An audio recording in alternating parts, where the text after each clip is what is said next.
7th of December in 1688, MacDonald, 3rd Earl of Antrim, was turned from Derry's gates. A letter found in Congress Street had warned them of his plans. So 13 young men closed the gates and the bloody siege began.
Bishop Hopkins and some of his clergy will be speaking at the diamond to the people in the city centre.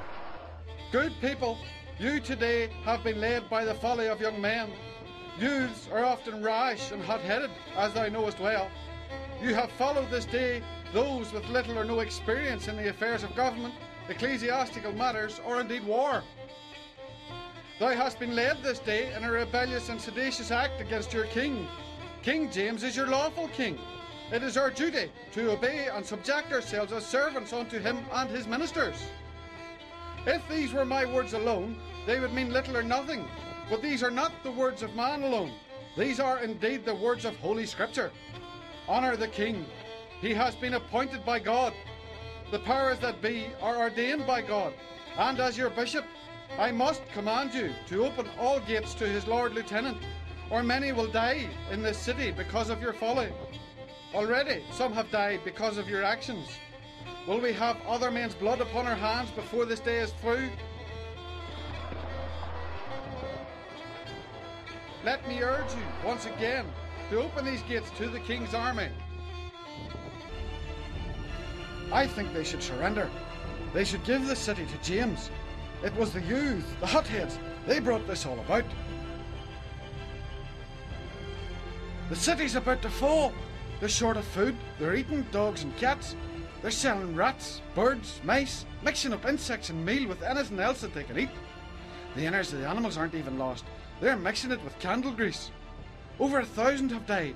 Children are dying daily. They are feeding and fattening the dogs on the bodies of your soldiers. They can't last much longer. They're now slaying the horses.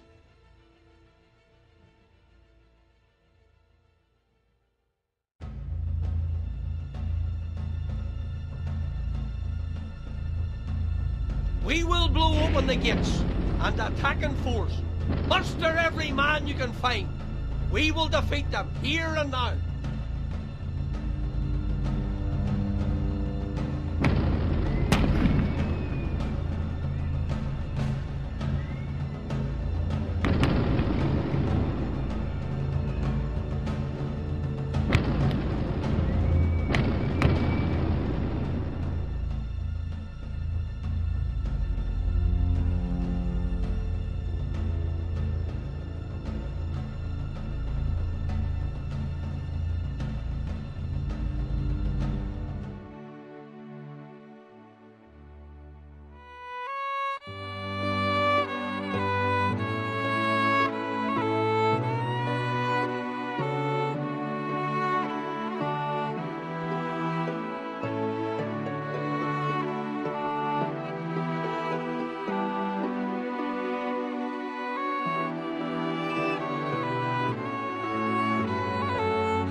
This is Kirkconnell's last attempt. His forces are depleted.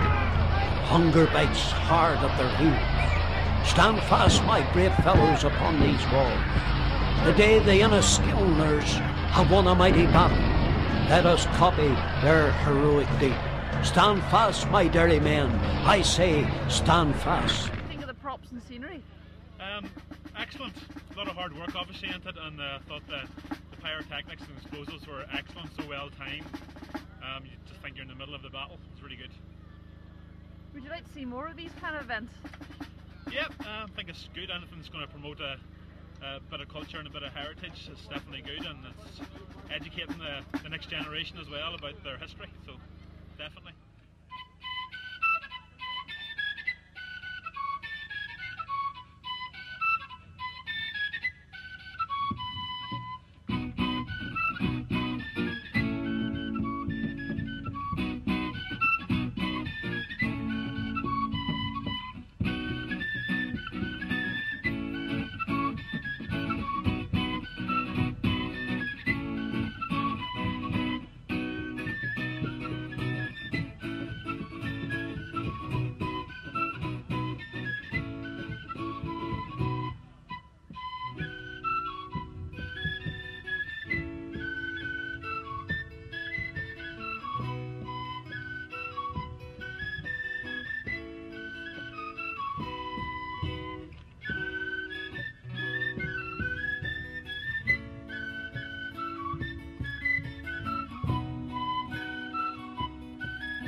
For 3 long months that siege raged on, but still the wall stood tall.